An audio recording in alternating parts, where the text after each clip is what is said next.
A VR-guided surgery system has been put into use at a hospital in Lanzhou, China.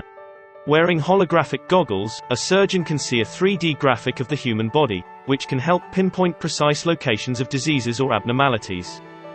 It's based on a combination of technologies such as CT scanning and magnetic resonance imagery.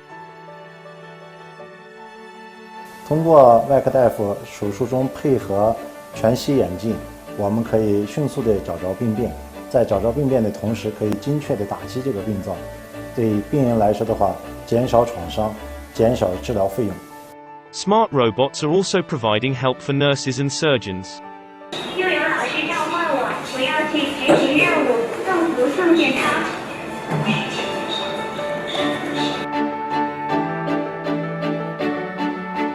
我们胸外科的这个智慧病房的建设，包括我们智能的互动系统、机器人，还有智能关护系统、智能输液系统，还有我们墙面的智能的这个交互系统。